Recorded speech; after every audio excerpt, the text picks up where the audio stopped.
এই তাহিরের যে ভিডিওটা সর্বপ্রথম ছেড়েছে ইউটিউব ইন্টারনেটে ভাইরাল হওয়ার জন্য, এই যে উনি একটা ওয়াজে গিয়ে একটা ভুল করে একটা কথা বলছে, ঢেলে দি এরকম একটা কথা বলছে না, পরিবেশটা সুন্দর না, কোন হইচই আছে, এই যে এরকম একটা কথা বলতে গিয়ে আমাদেরই ভাই, যদিও উনি অন্য আকীদার হতে পারে, তিনি পীর মুরিদি করেন, মাঝে মাঝে জিকিরের নামে লাফালাফি করেন, যদি এগুলো করছে এখন মোটামুটি ভালো হওয়ার দিকে, কথা কি বুঝতে পারছেন?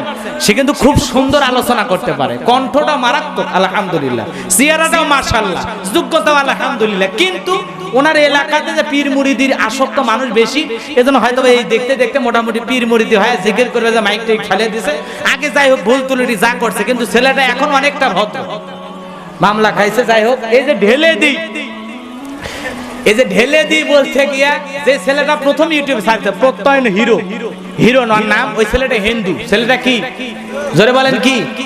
এই হিন্দু ছেলেটা মুসলমানের এই কথা ও 5000 মানুষের সামনে বলছে, ওই জায়গাতেই থাকতো, কিন্তু এই কথাটা কাটছাট করে ইউটিউবে দিয়া এমন ভাবে ভাইরাল করছে রে ভাই, মিলিয়ন মিলিয়ন ভিউ হয়া ওই হিন্দু ছেলের পকেটে টাকা ওঠে, আর গালি খায় মুসলমান, মামলা খায় মুসলমান, কথা বলে ঠিক না বেঠিক?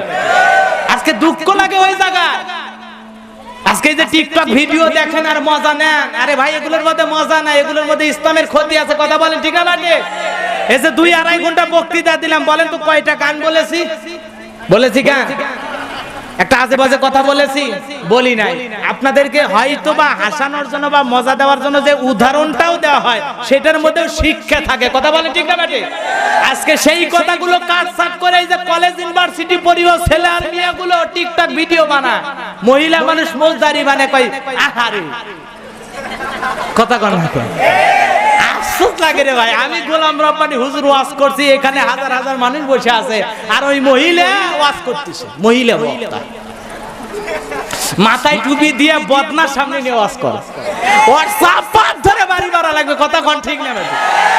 এই শয়তানগুলো যা করতেছে রে ভাই, ইসলামের 12টা বাজাচ্ছে। মনে করছেন সব হুজুরের দোষ, হুজুরের কোনো দোষ নাই, হুজুর ওই মঞ্চে বলছে ওই পর্যন্ত শেষ, আর এইগুলো কেটে কেটে এমন ভাইরাল করে, ঢেলে দিয়ে, আরে ভাই ঢেলে দেয়, এই কথাটা ভাবলে ভালো, না ভাবলে একটু নাই খারাপের দিকে গেল। এর চাইতে কত কিছু খারাপ হচ্ছে, ওপেনে প্রকাশ হচ্ছে ভিডিও সহ, তার তো ভাইরাল হয় না, কথা কর না কেন? আর একটা হুজুর ঢেলে দিয়ে বলেছে ভাইরাল করো না। আল্লাহ পাক আমার ওই ভাইকে হেদায়েত দান করুক, আর যারা এই ছেলে পেলে করতেছে মনে করতেছে না মুসলমান না, অধিকাংশ ছেলেগুলাই টিকটক বানায়, আর হিন্দু এই ছেলেগুলো কি? আপনি দেখে মজা নিচ্ছেন, মজা নেওয়া যাবে না, এগুলো আর শোনা যাবে না।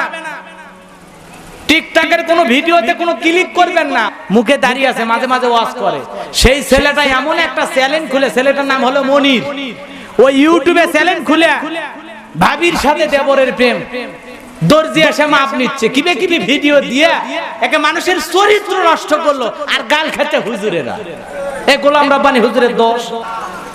তো হুজুর ওয়াজ করবে, যাকে চোখে দেয় মাস্কারা, এই আইলা এগুলো ওয়াজের মধ্যে বলছে, ছেলে কাটে কাটে বানাস, শয়তানগুলোকে শেষ করে ফেলে দিল, আর মানুষ এগুলো মজা পায় বেশি।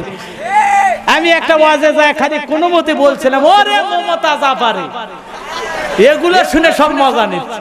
আরে ভাই মমতাজ যে গান গায়, এটা কি মিথ্যা কথা? গান শোনা যায় না হারাম? এই হারাম কাজগুলো তো বুঝানো যায়, আমরা এগুলো তুলে ধরি।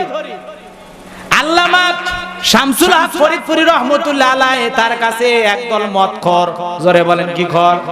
এই মদখোর, ওদের মধ্যে ড্রামের ভিতরে ইন্দুর পড়ে পচে ফেটে গেছে পেট, এমত অবস্থায় যায় শামসুল হক ফরিদপুরি রহমতুল্লাহ আলাইহি তার কাছে যা বলে, ও আল্লাহর ওলি, আমাদেরকে একটা ফতোয়া দেন, আমাদের এই মদটা কেমনে জায়েজ হবে? ইন্দুর পরে ফেটে গেছে, এই মদটা কেমনে জায়েজ হবে?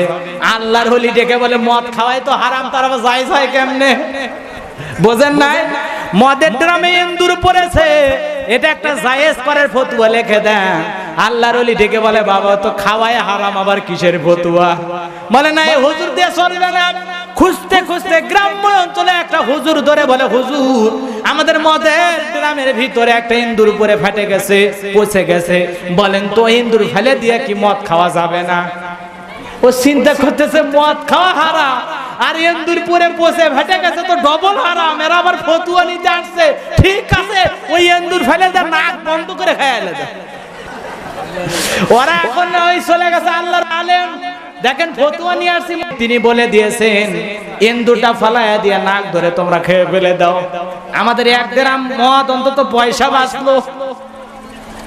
শামসুল হক ফরিদপুর রহমতুল্লাহ আলাইহি ওই গ্রামের আলেমটাকে ডেকে বলে, বাবা মদ কেমনে জায়েজ হয় আমি বুঝলাম না, তুমি কেমনে ফতোয়া দাও জায়েজ হয়?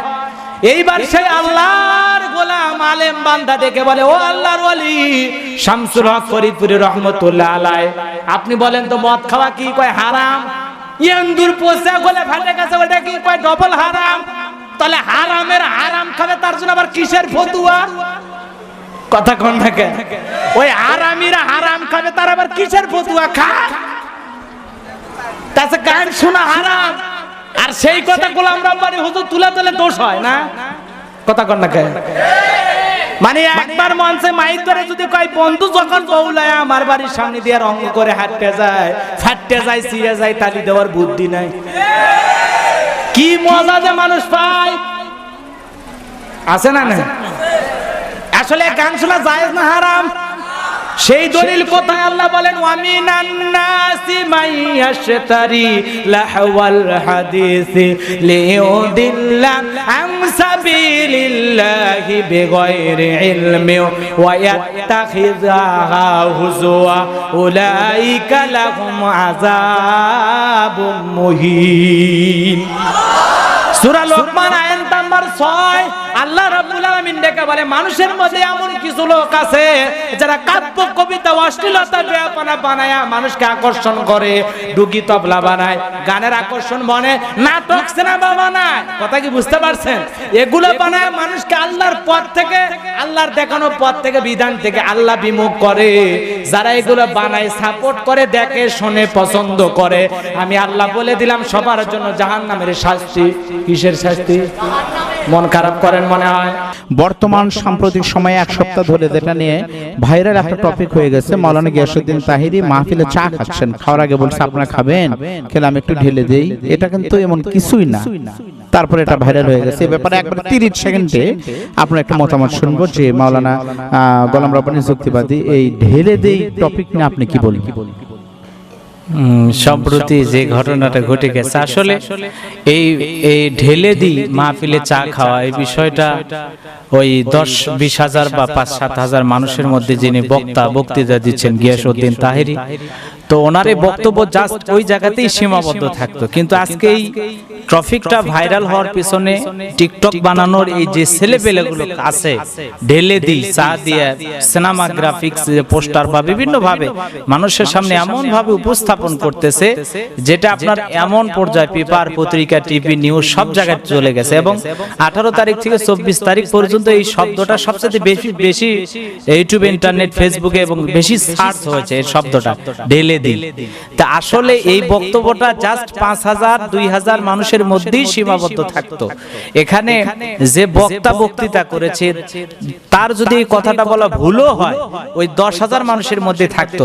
আজকে যে তামাম পৃথিবীর কোটি কোটি মানুষ এই বক্তব্যটা জানলো শুধুমাত্র যে ছেলেগুলো টিকটক ভিডিও বানায়, যারা টল করে, এদের কারণে এই বক্তব্যটা ভাইরাল হয়ে গেছে। এজন্য এই ছেলেপেলেদেরকে অনুরোধ করবো, বাবা এই ধরনের কাজ থেকে তোমরা বিরত হও, এখনো সুযোগ আছে, সঠিক ইসলামের কথাগুলো প্রচার করো। কই তোমরা তো সূরা ফাতিহা তিলাওয়াত করে প্রচার করো না, অথবা কোরআন শরীফের পৃষ্ঠা তোমরা ইউটিউবে আপলোড করো না, এগুলো ভালো কাজ করো। অথবা তোমরা নিজেরা নতুন পুরাতন সঙ্গীত গাও, প্রচার করো। যেখান থেকে তুমি ভালো কিছু প্রচার করো, যেখান থেকে জাতির মানুষ উপকৃত